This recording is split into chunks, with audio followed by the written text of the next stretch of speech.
Welcome to Manhwa Reader Recap, where I read you your favorite manhwa so you don't have to reread them. Subscribe for bite-sized recaps every week. Now, let's get started. Kang Jin-hoo, 23 years old, jolted awake from another nightmare. The images of his 2 years of mandatory military service still haunted him. Since being discharged only recently, sleep had offered little peace. As he looked around his cramped room, a wave of sadness washed over him. The place reflected his family's decline. Once they had lived comfortably thanks to his father's profitable company. But when the business collapsed into bankruptcy, his father's death followed, leaving Jin-hoo and his mother to struggle in its shadow. That morning, his phone buzzed with a message from his best friend, Oh Taek-gyu. Grateful for any distraction, Jin-hoo made his way to his friend's home. The two spent hours reminiscing. Jin-hoo spoke of the army while Taek-gyu teased him with his odd habits and lazy routines. His friend sincerely for looking after his mother while he had been gone. Taek-gyu had never served. He had been exempt. And though Jin-hoo felt some jealousy, he brushed it aside. Their conversation turned when Taek-gyu revealed something shocking. He had finally recovered the encryption key for a cryptocurrency he had bought back in middle school.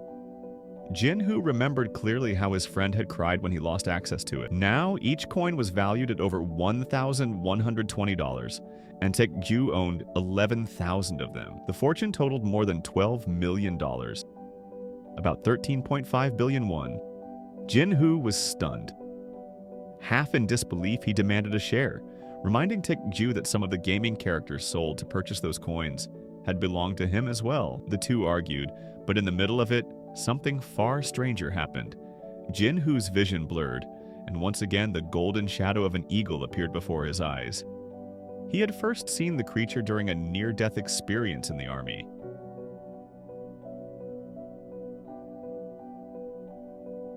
At the time, the doctors had dismissed it as trauma-induced hallucination.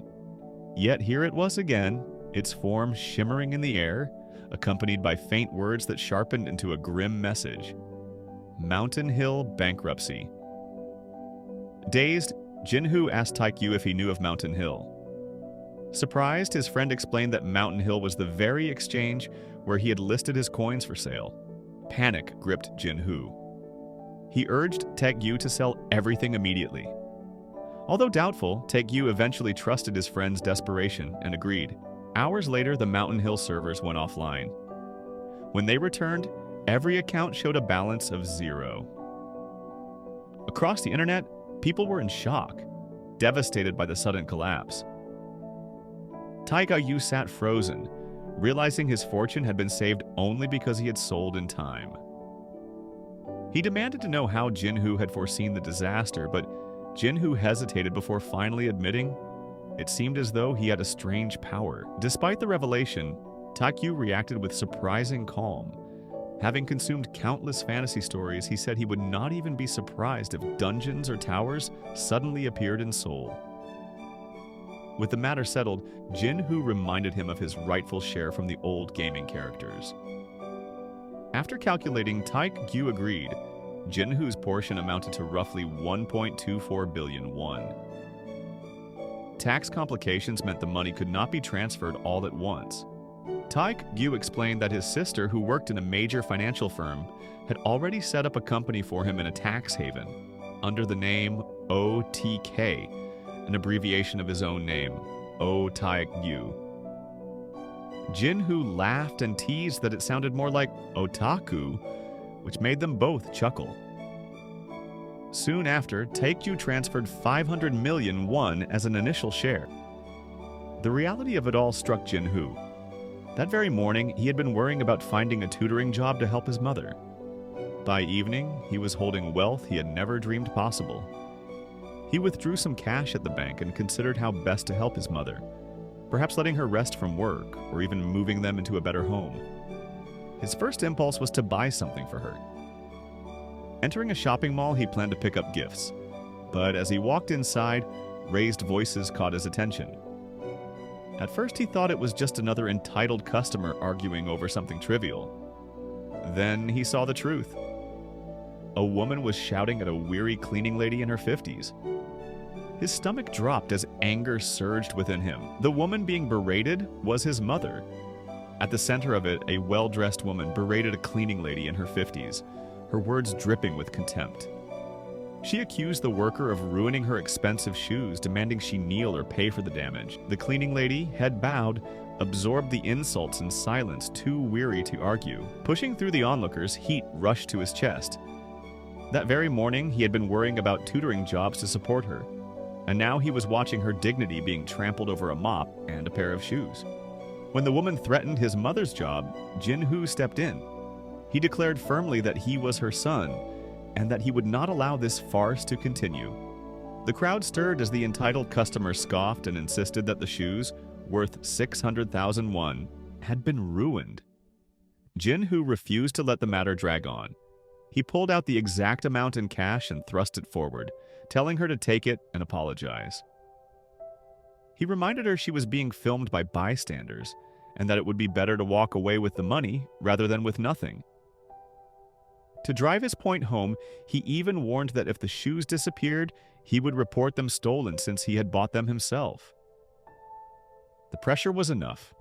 Though the woman fumed, she could no longer push her demands. Jin-Hoo took his mother's hand and led her away, ignoring the protests and muttered complaints behind them. For him, the spectacle had been less about shoes and more about reclaiming his mother's pride. Later that evening, the mood softened. Sitting with his mother, Jin-Hoo tried to reassure her. He told her not to worry about money anymore, that he could take care of things from now on.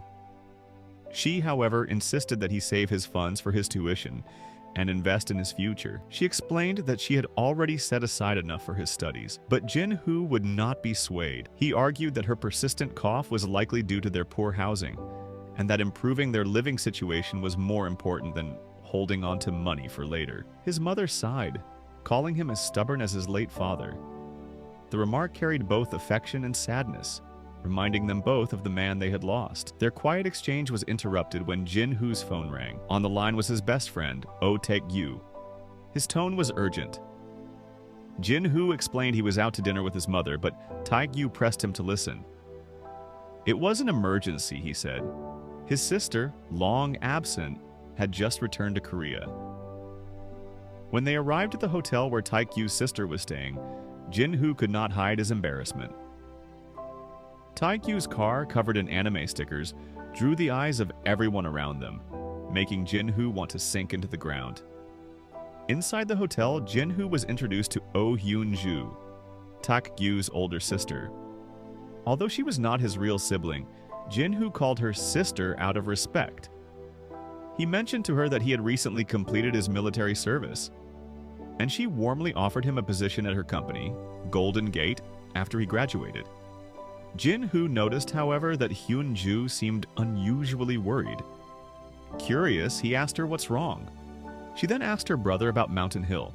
The exchange company she had heard had gone bankrupt. He assured her that he had sold all her coin holdings just before the collapse. Tak-gyu even added that he had transferred approximately $1.19 million, about 1.3 billion won, into Golden Gate's OTK account.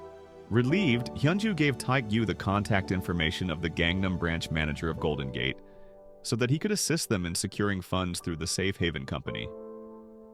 When Hyunju stepped aside to take a call, Jin-Hoo noticed how nervous Taek-gyu became in her presence. He was struck by the contrast between the siblings. Hyunju was disciplined and hardworking, while Taek-gyu spent his days playing games and watching anime. During their conversation, Hyunju explained that she would be staying in town for about 10 days for a due diligence meeting related to the Organization of the Petroleum Exporting Countries, OPEC. She revealed that the organization was currently meeting in Kuwait to discuss a possible production cut, with the results expected the following day. At that moment, Jin-Hoo suddenly saw once again the mysterious golden eagle that had appeared to him before.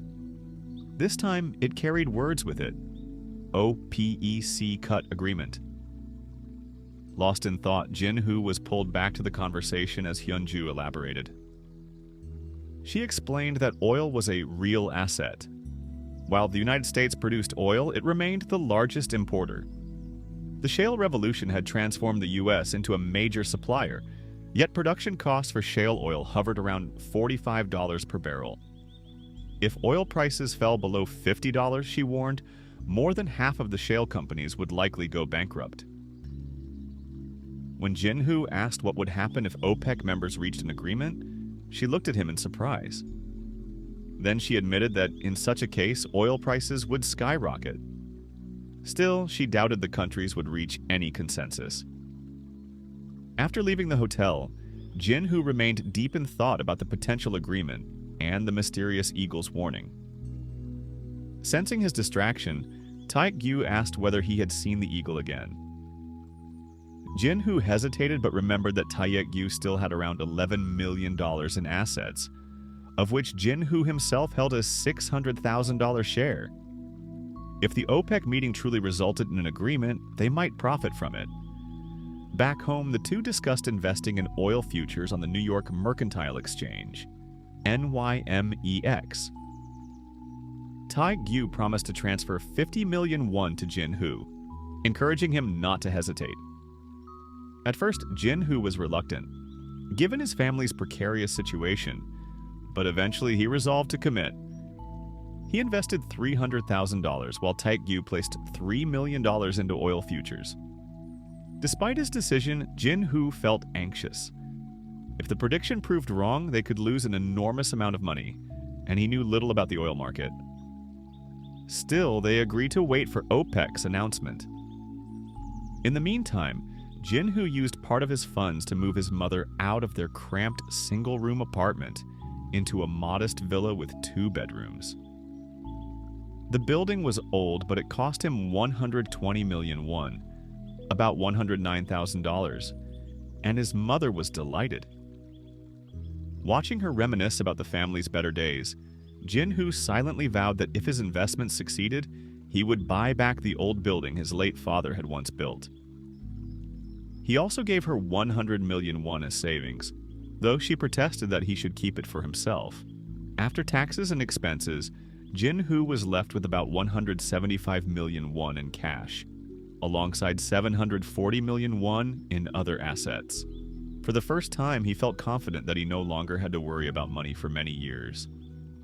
That evening, Taek-gyu visited with a box of tissues as a housewarming gift. Jin-Hoo jokingly scolded him, saying that he should bring something useful, like a washing machine, now that he was rich. Taek-gyu complained playfully to Jin-Hoo's mother that her son was extorting him. Later, they spoke about the Mountain Hill bankruptcy, with Taek-gyu marveling at how Jin-Hoo had predicted it and saved them from a huge loss. Jin-Hoo dismissed it as luck, but Taek-gyu insisted it was no coincidence.